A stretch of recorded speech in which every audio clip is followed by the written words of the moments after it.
परिचय। रोहन और रीमा बगीचे में खेल रहे हैं। वे सी सॉ झूले पर झूल रहे हैं। रीमा, मुझे झूला झूलना बहुत अच्छा लगता है। हाँ, यहाँ तक कि मुझे ऊपर चढ़ना और उतरना भी अच्छा लगता है। क्या तुम जानते हो कि हम एक मशीन पर बैठे हुए हैं? मशीन? वो कहाँ है? यह सीसॉ, ये स्वयं एक मशीन है। ये कितनी रोचक बात है ना रीमा। बच्चों, आओ इस अध्याय में सरल मशीनों के बारे में और जानते हैं। आओ सीखें। कार्य हो गया है, इसका वर्णन करना, सरल मशीनों की व्याख्या करना, हमारे जीवन में सरल मशीनों के महत्व की चर्चा करना, विभिन्न सरल मशीनों की सूची बनाना। कार्य कब होता है? मैं दौड़ रहा हूं। मैं जब दौड़ता हूं तो ऊर्जा का प्रयोग करता हूं, इसीलिए ऊर्जा कार्य करने की क्षमता होती है। अब वजन उठाने का समय हो गया है। ये डंबल हैं। डंबल उठाना एक भारी काम है।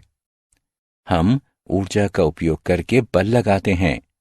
हमें भोजन से ऊर्जा प्राप्त होती है। इस ऊर्जा का प्रयोग करके हम किसी वस्तु को स्थानांतरित कर सकते हैं। बल का प्रयोग करके वस्तु का स्थानांतरण करना कार्य कहलाता है। सरल मशीनें। आओ अब सरल मशीनों को परिभाषित करते हैं। ऐसी मशीनें जिनमें कुछ या कोई भी भाग गतिमान नहीं होता, सरल मशीनें कहलाती हैं। साधारण मशीनों की खास बात यह है कि वो हमारी मांसपेशियों के विस्तार के रूप में प्रयुक्त होती हैं। सरल मशीनें 6 प्रकार की होती हैं। ये नत समतल यानी झुका हुआ समतल, पहिया एवं धुरी, घिरनी, उत्तोलक, पच्चर या पेंच हैं। अब हम प्रत्येक मशीन के बारे में विस्तार से जानेंगे।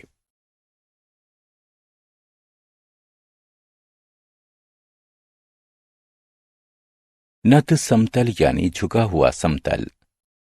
नत समतल यानी झुका हुआ समतल एक ऐसी चपटी सतह होती है जिसका एक सिरा ऊंचा होता है तथा यह कार्य को आसान बनाता है, जिससे अधिक दूरी तय करने में कम मेहनत करनी पड़ती है। यह सबसे सरलतम मशीन होती है क्योंकि इससे कार्य करने में कुछ भी गतिमान नहीं होता है। ढाल यानी रैंप, ढलान यानी स्लाइड तथा सीढ़ियां नत समतल के उदाहरण हैं। पहिया एवं धुरी। क्या आप साइकिल चलाने का आनंद लेते हैं? इसमें आप एक सरल मशीन, पहिया एवं धुरी का प्रयोग करते हैं। इसमें एक पहिया जल्दी तथा आसानी से गति करने में सहायता करता है। साइकिल में पहिए, कार में स्टीयरिंग तथा दरवाजे की घुंडी आदि पहिया एवं धुरी के उदाहरण हैं।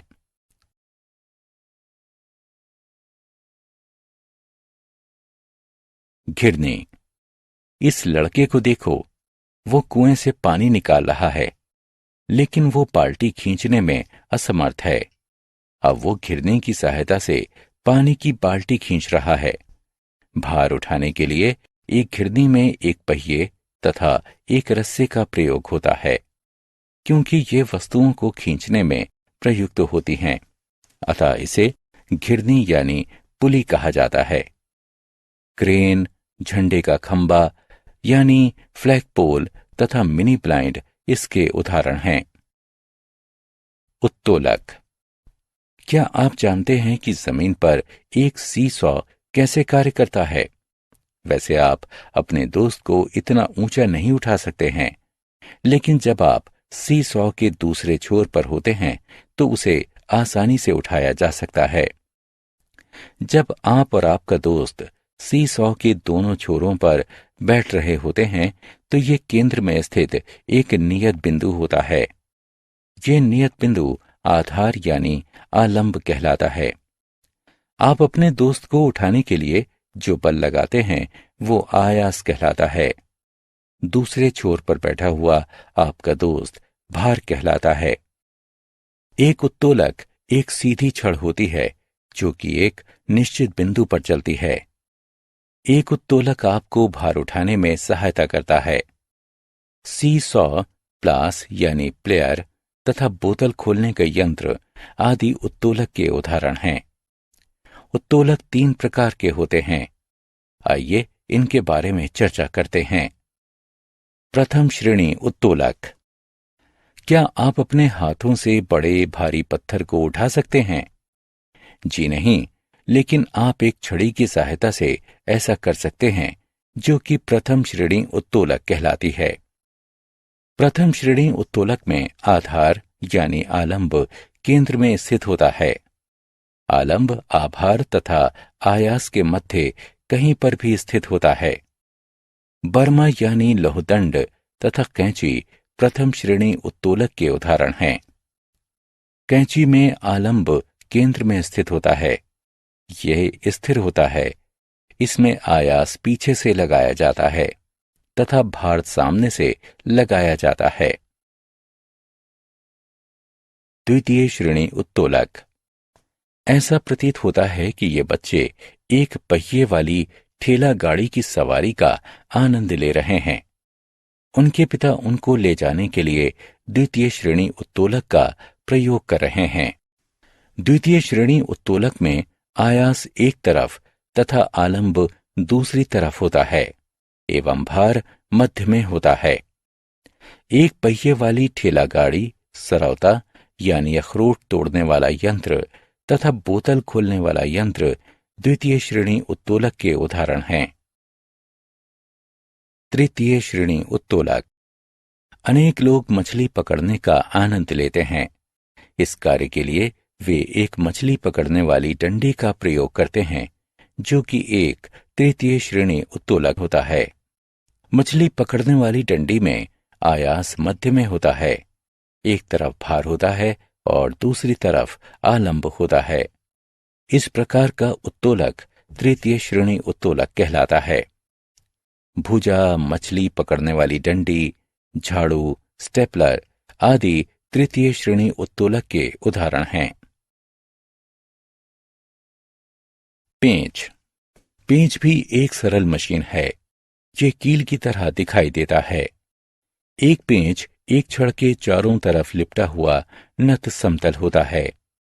पेंच को मोड़ने के लिए कम बल का प्रयोग करना पड़ता है, क्योंकि एक पेंच अधिक दूरी तय करता है। काग निकालने का पेंच तथा एक जार का ढक्कन एक पेंच के उदाहरण हैं। हम जानते हैं कि एक कील आसानी से बाहर निकल आती है, जबकि पेंच नहीं निकलता है। हम दीवार पर पेंच को लगाकर उस पर भार टांग सकते हैं। हम पेंचों की सहायता से जार को कस के बंद कर सकते हैं। जैक में लगे हुए पेंच की सहायता से कार को ऊपर उठाया जाता है। एक साधारण पेंच कार को उठा सकता है। इस कारण से ही ये सरल मशीन कहलाया गया है। पच्चर। एक पच्चर में 2 नत समतल होते हैं, जो कि किसी वस्तु को उठाने या उसे तोड़ने के लिए परस्पर प्रयोग किए जाते हैं। चाकू, कुल्हाड़ी का सिरा, पेंचकश, छेनी आदि कुछ पच्चरों के उदाहरण हैं। कॉलम क का कॉलम ख से मिलान करें।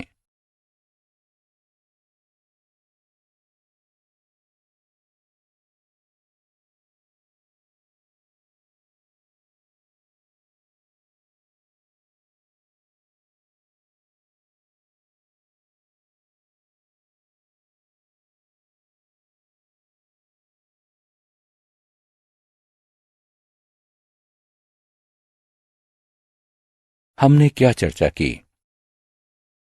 बल का प्रयोग करके वस्तु का स्थानांतरण करना कार्य कहलाता है। किसी भारी वस्तु को उठाना कठिन कार्य होता है। ऐसी मशीनें जिनमें कुछ या कोई भी भाग गतिमान नहीं होता है, सरल मशीनें कहलाती हैं। सरल मशीनें 6 प्रकार की होती हैं। ये नत समतल, पहिया एवं धुरी, घिरनी, उत्तोलक, पच्चर तथा पेंच हैं। नत समतल यानी झुका हुआ समतल एक ऐसी चपटी सतह होती है जिसका एक सिरा ऊंचा होता है। ये कार्य को आसान बनाता है। पहिया एवं धुरी में एक पहिया जल्दी तथा आसानी से गति करने में सहायता करता है। भार उठाने के लिए एक घिरनी में एक पहिए तथा एक रस्से का प्रयोग होता है। एक उत्तोलक एक सीधी छड़ होती है जो कि एक निश्चित बिंदु पर चलती है। एक उत्तोलक आपको भार उठाने में सहायता करता है। प्रथम श्रेणी उत्तोलक में आधार यानी आलंब केंद्र में स्थित होता है। आलंब आभार तथा आयास के मध्य कहीं पर भी स्थित होता है। द्वितीय श्रेणी उत्तोलक में आयास एक तरफ तथा आलंब दूसरी तरफ होता है एवं भार मध्य में होता है। तृतीय श्रेणी उत्तोलक में आयास, भार तथा आलंब के मध्य में होता है। एक पेंच एक छड़ के चारों तरफ लिपटा हुआ नत समतल होता है। दो नत समतल परस्पर मिलकर एक तेज धार बनाते हैं जो कि पच्चर कहलाता है।